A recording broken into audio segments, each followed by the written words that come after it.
the hillbilly gong. And it wakes all the snakes up.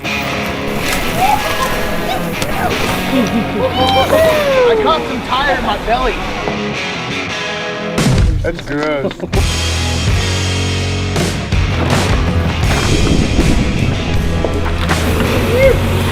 Yeah, boy!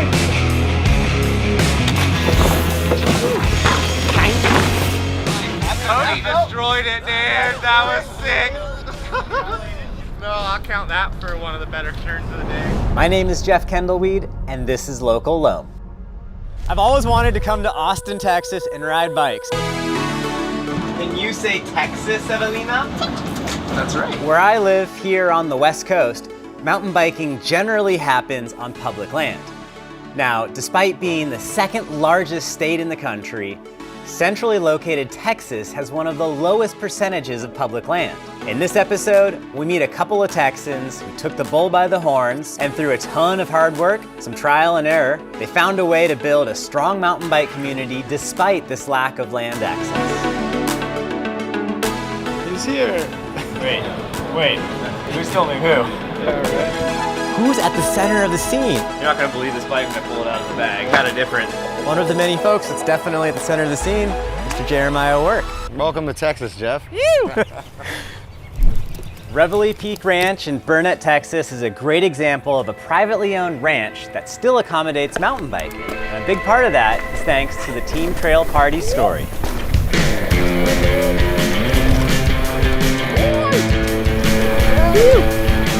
You guys started in 2013 just as a for fun enduro team. Jeff, Jeremiah. nice to meet you, man. Yeah. Let's just kind of have fun with this and start a team, you know? And it was like, you know, we came up with the name Trail Party.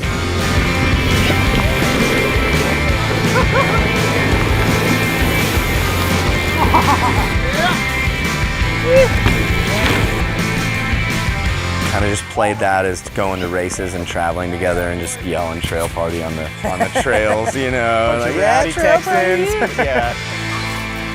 That's fun. Yeah, it's fun. We were just doing bandit races on trails, you know, invite only with 20 people just for fun. Basically, we had such a good time with just the invite only local crew, and everybody kind of heard about it through the grapevine, and we're like, well, when are we gonna do another one? And I wanna come and make sure you invite me because I'm your bro. And it was like, there's no way we're gonna have 50 riders on public or bandit trails. Sure. So we decided to contact a ranch manager out here and see if we could do out here. And at the time, he was considering actually closing down the trails because there wasn't enough users and he was having trouble with some of the groups in town. So we put that enduro event on, and as we started building, people were coming out before the race and riding and checking it out like, oh, what are you guys doing? And then we had the race, 95 people show up, and it's kind of a success for a small Texas gravity race. People. That's pretty legit. In 2014, like pretty dang good. And it kind of took off for that. We had no idea, but everybody just kept coming back out here weekend after weekend to ride the trails that we'd fixed up, and so that became our model. We've built trails at the venue we're gonna have a race at, and then we use the money from the races to pay for the building of the trails. Nice. So it's a good model for us with a bunch of private land here.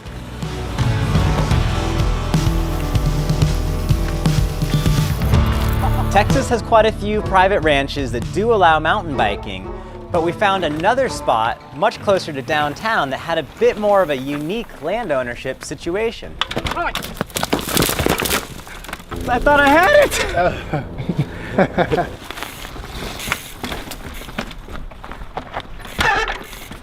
Yes!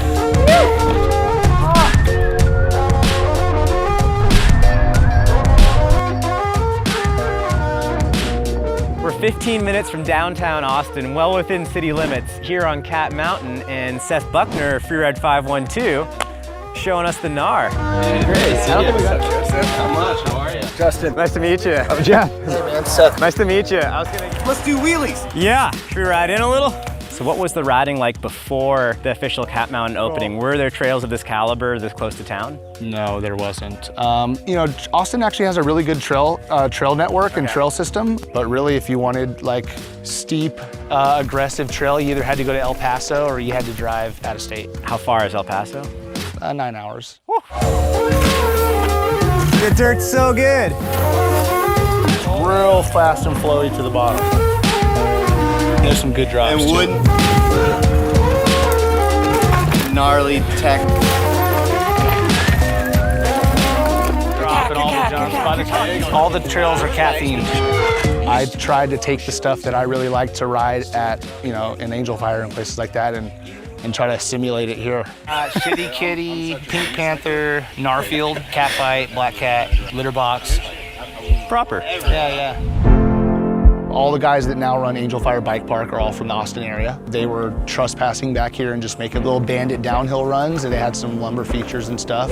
2009 or so, they all kind of as a group moved out of Austin to Angel Fire to go run the bike park. Once they moved, they just started getting overgrown and the lumber started rotting away and stuff, and pretty much completely got forgotten about until about 2016 when a guy that I had bought some brakes from on Craigslist posted on a forum board that he had bought this entire property. And once I saw that he had bought this whole place, you know, I had that sentimental attachment from back in the day when we were shredding out here, and messaged him, and like a week later, we were starting to dig out here.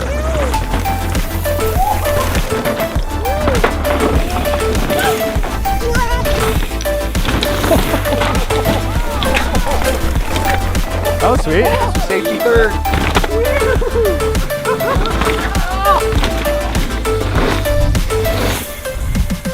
Freeride 512 is a mountain biking club that we build a lot of North Shore style lumber wood features. Okay. More of kind of like a downhill freeride mountain bike club. We were moving along and growing, and we had an event at Flat Creek. Okay. And we had some mistakes with timing made, and some other logistical things that could have been done better. It was a bummer, and people were upset with us, and rightfully so. We try to put on the best product and race we can.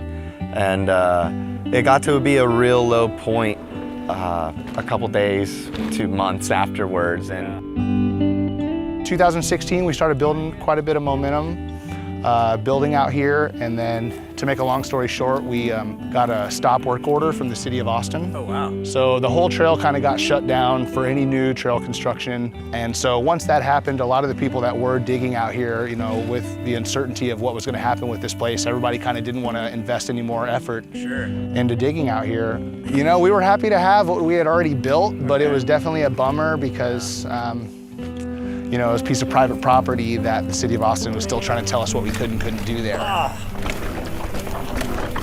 Yeah, we didn't think that the stop work order was ever going to go away. Okay.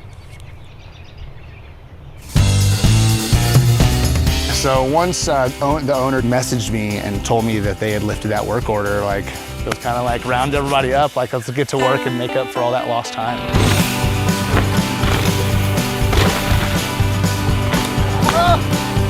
And the community kind of built us back up and supported us and said, hey, you know, we'll help you. You don't need to do this on your own.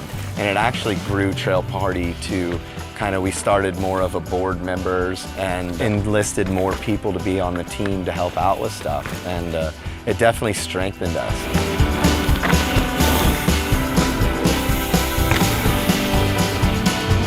Tony is a great guy. He lives at the top of the hill. He's just been so generous and cool about everything. You know, he basically told me he rides also. Doesn't ride a lot of this gnarlier stuff, but he basically said, you know, if you build some cross-country trails for me, you know, you can do whatever you want out here.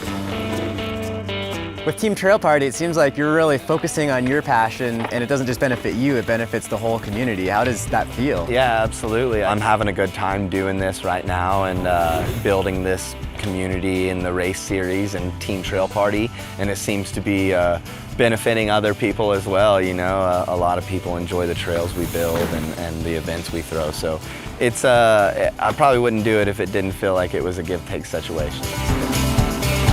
If you're a mountain biker and you zoom into Texas, you'll notice that there is definitely a strong scene and everyone seems ready for it to continue growing fast.